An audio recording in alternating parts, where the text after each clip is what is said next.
Good morning, everyone. Thank you so much for being with us here this morning. And to start us off, I would like to invite Elder Wally Swain and Grandmother Karen Swain for an opening prayer and some words this morning.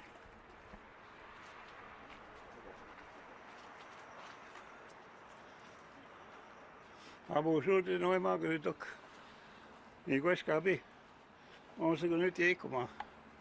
Aui pakni kaati kue. Kue kaikki se. Mini kuiset den snabe. Ami kuista suojani minun matsin minun ajain. Oi nyt se. Minun sekkuna keiko. Hakeeket sema. Nyt kulmaagu. Tiagi se mukaan minua. Hakeeket jos niin vemmelik. Vaikka tuon hakeeket. Utarnementa muk. Hakeeket maui. Annit käy magatnik. Amiris minä keikki tuon. Na koiveven. Havan kisaako nasibung. Agavasitun. I just want to say good morning and have a good gathering in the start of a new venture in working together so we can help those that need our help, so we can stand side by side to work together and bring good life to people who need that good life. Good morning. Thank you so much, everyone, for coming, and thank you for inviting us to be here. We're so honored to be part of this new initiative and really grateful for the support that's coming to our community members that really need it. Miigwech. Oh, miigwech. Miigwech.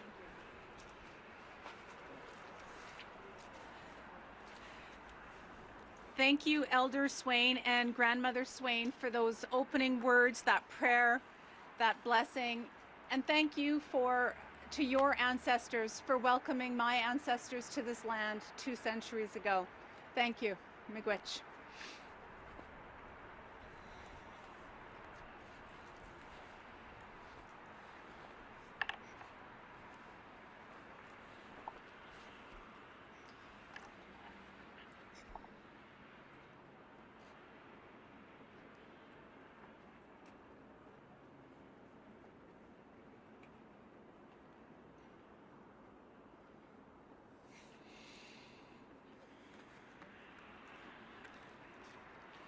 Good morning, bonjour, Tanzé.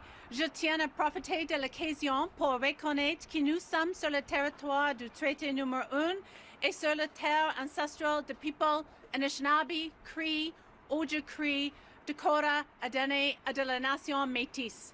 In English, I would like to take this opportunity to acknowledge that I'm speaking from Winnipeg on Treaty 1 territory and the homeland of the Métis Nation. I also wish to acknowledge that Manitoba is located on the original lands of the Ojibwe Cree, Dakota, Dene, Métis, and Inuit peoples. Our government respects the treaties that were made on these territories and are committed to working in partnership with First Nations, Métis, and Inuit people in the spirit of reconciliation and collaboration. Recent street census counts tell us that there has been a significant increase in people experiencing absolute homelessness in our province and in our city of Winnipeg. This means we can expect more people will be sleeping outdoors this winter, which can be immediate health and safety risk for them all. We have heard from many people in the homeless serving sector who have told us that there was a need for a low barrier, Indigenous-led support for people needing respite from the cold. To date, there has been a great deal of work between government, the nonprofit sector, and the private sector to addressing homelessness. We have come together around shared priorities in the homelessness sector. Between April of 2020 and September of 2021, my Department of Families provided $6.4 million to support existing shelters with their COVID response. This includes establishing alternate isolation accommodations, additional shelter spaces, and daytime services.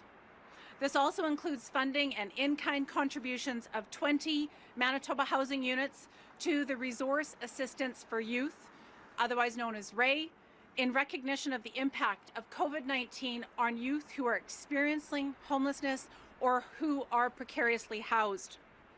In May, our government established a province-wide rent bank and started accepting applications for the very first time. With this $5.6 million investment, the rent bank is available to make no-interest loans to people who are facing eviction as a result of rent or utility arrears.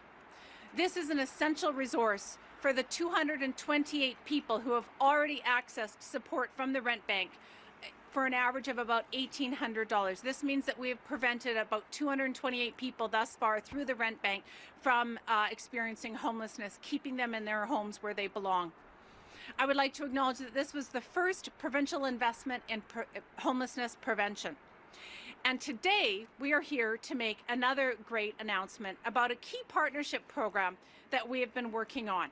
And to that end, I would like to welcome my friend and our Premier, the Honourable Heather Stefanson, to the podium.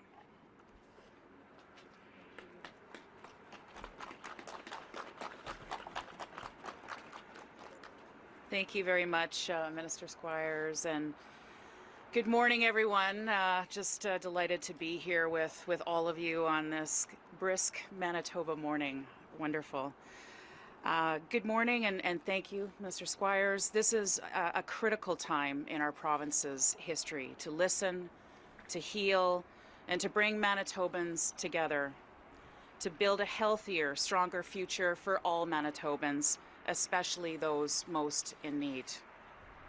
It is an honor for me to be here today, joined by so many of our community leaders. Thank you to all of you for being here with us today. The COVID-19 pandemic has been and continues to be the most significant challenge of our time. It has affected the lives and livelihood of many and all Manitobans, especially those most vulnerable in our society. For many of us, the snow and colder weather we're experiencing is simply an inconvenience, but for many Manitobans, the snow and colder weather presents a far more serious threat. We have recognized that there is a need for more low-barrier, Indigenous-led supports for citizens experiencing homelessness or housing instability. We have heard from you, and we are taking action. Today, I'm so pleased to be here to announce that our government is investing $1.5 million to aid in the creation of up to 150 new warming spaces to meet increasing needs. And Homelessness Winnipeg will lead a coalition of Indigenous organizations to ensure there are additional warming spaces for people experiencing homelessness in Winnipeg this winter. While work continues on the interior space, we are pleased to share that several community organizations working under the name Sabe Peace Walkers will open a community care camp today to help those in need. Two teepees and supervised fires will serve as an outdoor warming space operating 24/7 throughout the winter months, and work is expected to be completed in the interior space by December 1st. This space has been named Nadinawemak, an Ojibwe term translated as our relatives.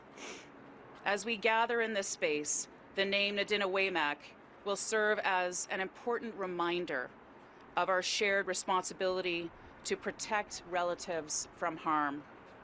I want to thank End Homelessness Winnipeg, the Assembly of Manitoba Chiefs, Aboriginal Health and Wellness, the Downtown Community Safety Partnership, the Sabe Peace Walkers, the City of Winnipeg, and the many other partners working to provide safe spaces for people most in need. Thank you all of you, for your efforts. We are pleased to support this to help the most vulnerable people in our society. Thank you so much for allowing me the honor to be here with all of you today. Thank you, Rochelle.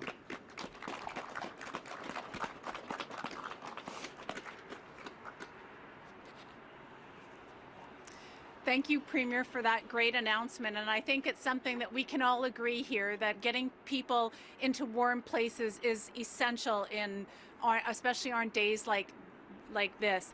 And we know that homelessness affects Indigenous people more than any other population, and that we have to work together and collaborate to ending homelessness amongst all Manitobans, and in particular Indigenous people throughout the province. And to tell us more about the importance of this initiative, I'd like to welcome to the podium our friend Grand Chief Arlen Dumas.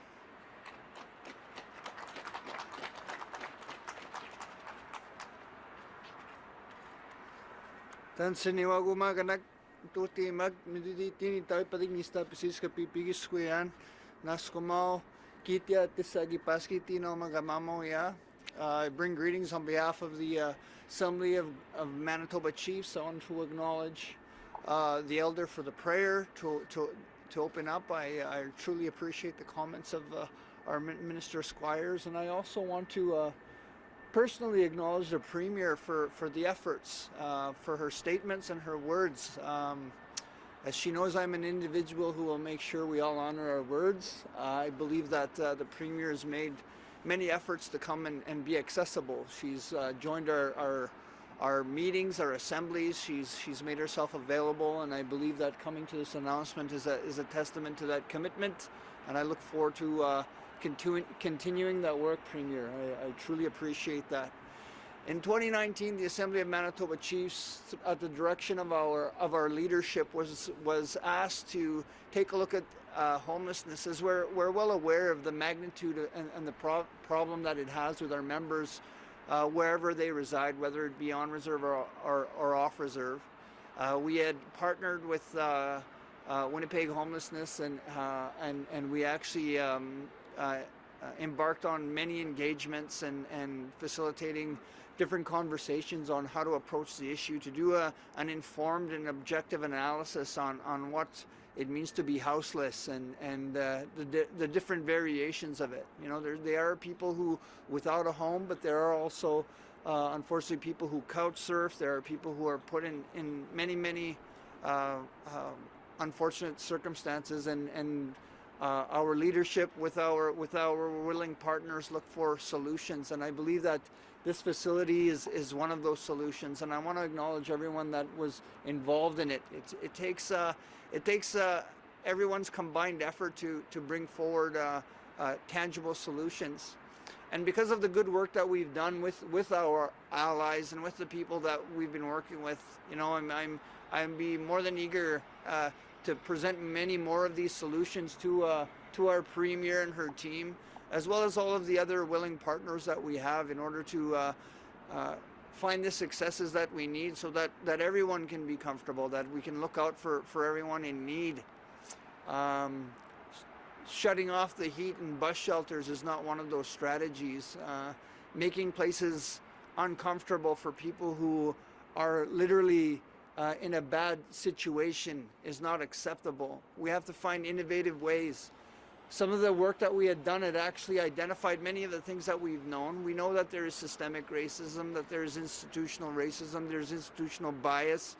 However, today is an example of how we can actually find innovative ways to move forward and to look after people, so we can provide shelter and warmth for many people. And I want to acknowledge all those people on the ground, some of you that I see in the audience today, for your tireless efforts, your personal sacrifice to try and look out for one another, to bring forward different resources to help everybody, because this is actually how it's done. We all need to work together to look after one another, and I believe that this is one example. This facility, in Cree we pronounce it a little bit different, our relatives. And because we are all related in different ways, and we're all relatives, and we all have to look out for one another. So again, and I look forward to achieving more successes like this with willing partners and good allies. Thank you.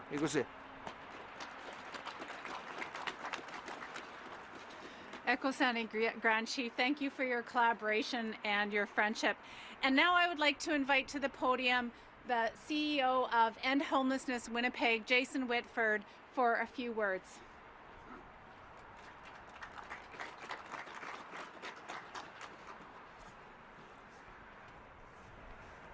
Bonjour, Anin. Gabi Dedang Dijnakama Kwadudam. I know my English name is Jason Whitford. I'm the Chief Executive Officer of End Homelessness Winnipeg. I want to thank Elder Swain for the prayer this morning and Grandmother Karen Swain. That is very, very important and critical to our work here. It was about 10 days ago when the Spirit came alive at this location, and this resource was given an identity and a spirit, and it's our role, all of us here, to protect that spirit and to fan that spirit. I was sharing that teaching at City Council earlier this week in regards to the importance of adhering to spirit and the Indigenous ways. There's a lot of strong elements that are brought in, and it's more than the name Ndenewe Maka. My relatives. We're taking the energy and the sacrifices of our past, and we're bringing it and we're honoring it. I want to thank the men and women for constructing the beautiful teepees. That's a symbol of welcoming, and that offers the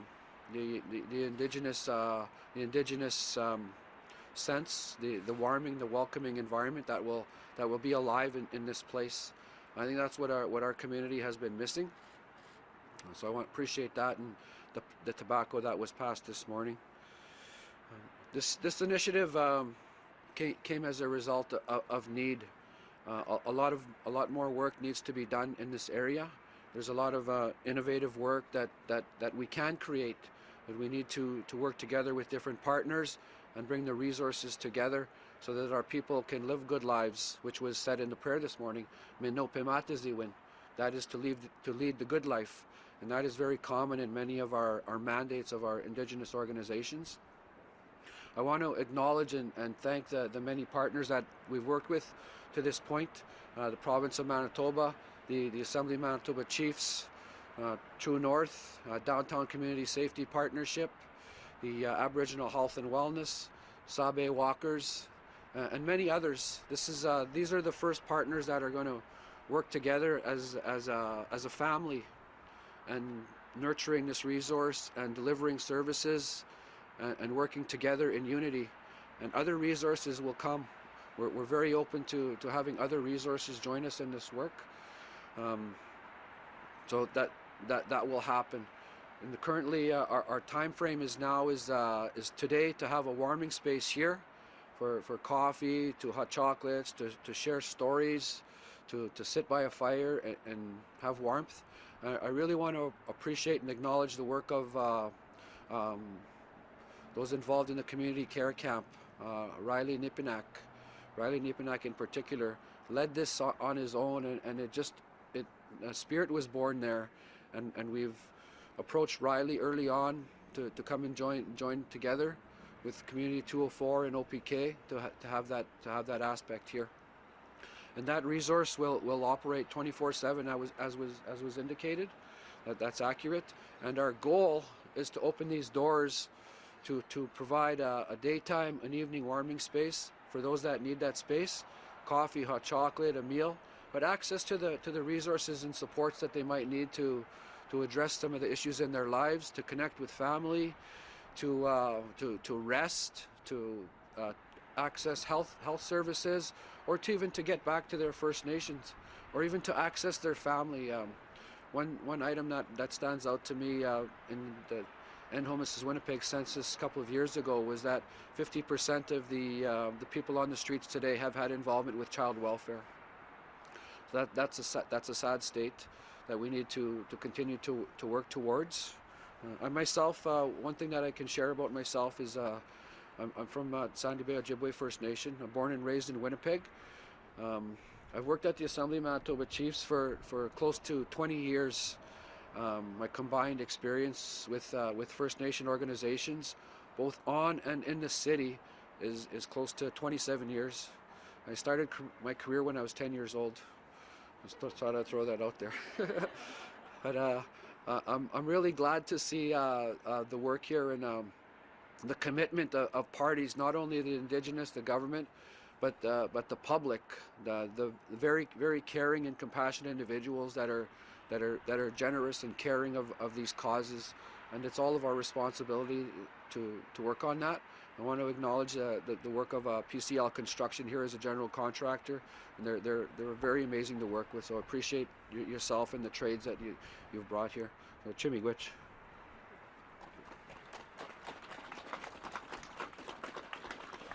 I just wanted to share that this will be the name Nidenewemak, my relatives,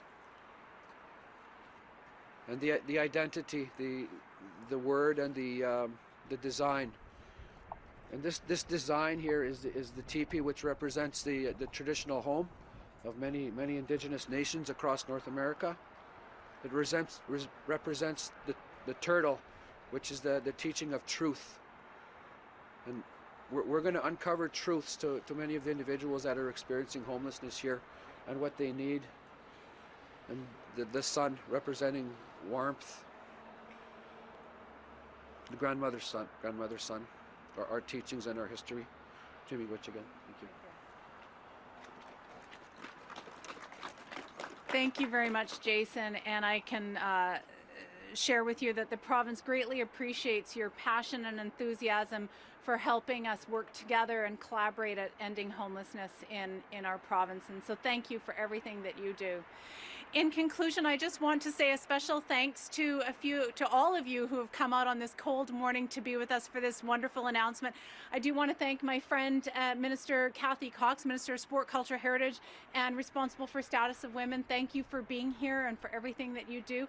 I also see some green toques, and I want to give a shout out to our friends at the Downtown Community Safety Partnership for everything that you do in making sure that Winnipeggers are safe in the downtown area, and to lend a hand when you see someone who needs help. And I also want to congratulate and thank the walkers who are here today for all the work that you do in keeping Winnipeggers safe and for lending a hand to those in need. Thank you for everything you do.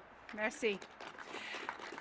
That concludes the official program. I believe we are going to gather for a photograph, and then there will be an opportunity for questions if anyone has any of them.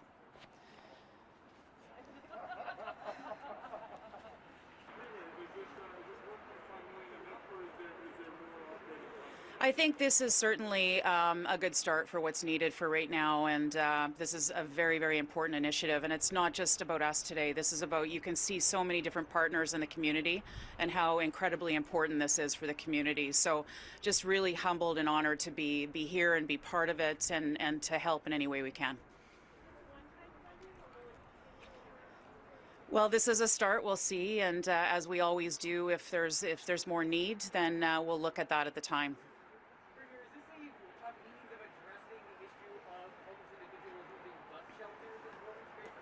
I think this is just a start to help those that are most in need from the community here, and obviously we've got some challenges out there, and we have to work together with all of our partners to ensure that we protect those most in need in our province, and that's what this is about today, is working with our partners. It is a start, but is this enough to make sure everyone in Winnipeg that needs this place?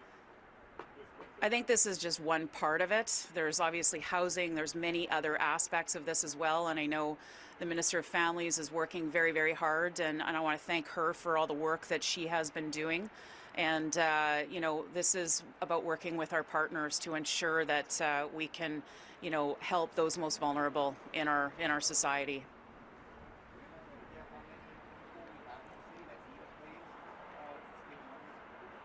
You know, I don't have those numbers, you know, at my fingertips, but I know that I can see people from the department that can help with some of those numbers as well.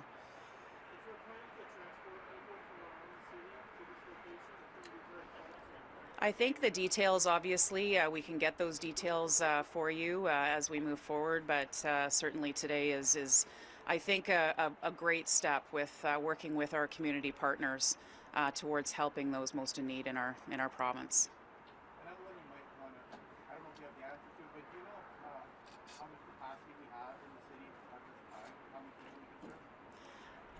You know what, I don't have that here, but obviously we can get whatever information that you need. Thanks, everyone. Appreciate it. Yeah. Oh. The poverty reduction plan mentions a goal of opening some safe injection sites. Oh. Government's position. Did you want to take that, or? Oh, the safe. Sorry, could you repeat that? I might ask the minister. I didn't realize Sure. you're right here. Yeah. So, yeah. I want to know what the government's position is on safe consumption sites. So today we're here to address something that's very serious. Homelessness in our province, in our city, is increasingly worse. And on days like today, we certainly do need to make sure that there's accommodation for all people who are homelessness or precariously housed. And working with our community partners, such as End Homelessness Winnipeg and the Aboriginal Health Corp, to provide those frontline services is the direction that our government wants to take, working in collaboration with the Assembly of Manitoba Chiefs, with End Homelessness Winnipeg. And we know that we've heard from community and from our partners that low barrier shelters is integral. And that is what this will, the vision for this is to be very low barrier, so that people can come and access what they need and stay warm and stay safe and get the supports that they need, regardless of any a challenge that they may be facing.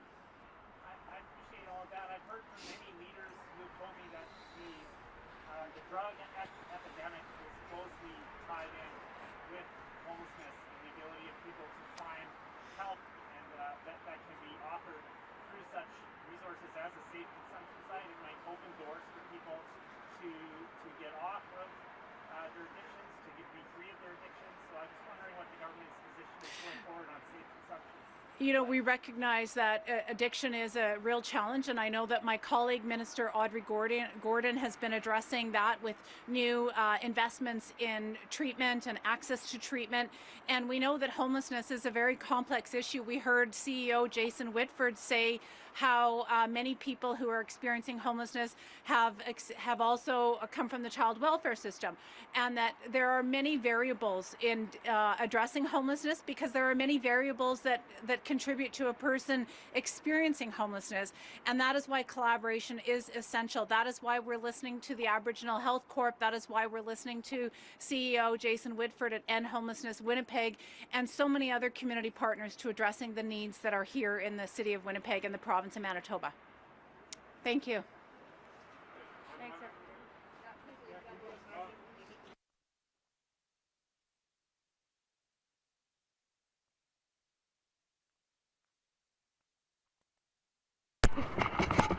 Hello, Premier. Testing. 1, 2, 3. It won't be on the PA.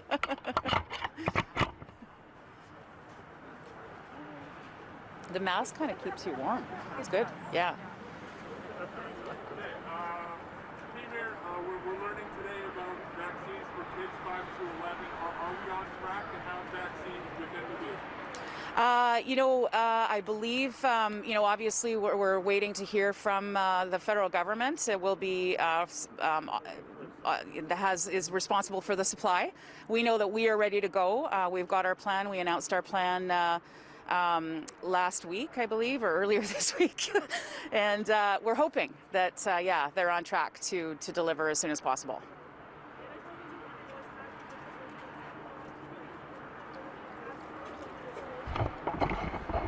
Sorry, I can't hear you.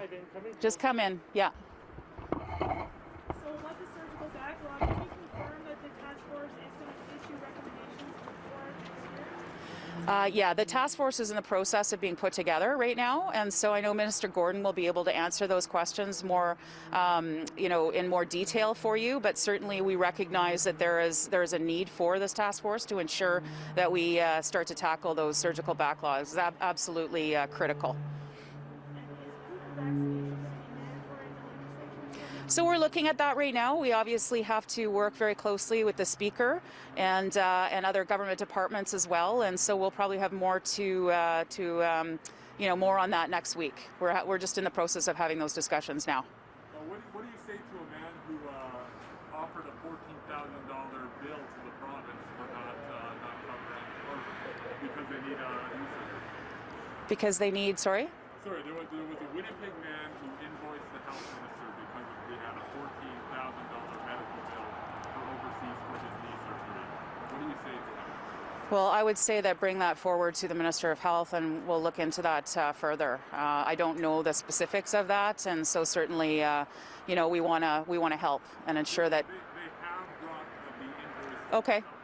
Yeah. So I'm sure the Minister of Health will be dealing with that. Is it a viable solution for patients from Manitoba to be going out of province and billing Manitoba for their surgeries? Well, the most important thing is that Manitobans are able to get the health care that they need, and we'll ensure that through the task force, through others, and working with our partners, excuse me, working with our partners in health, that Manitobans get the health care that they need when they need it. Obviously, COVID has created some backlogs in the system.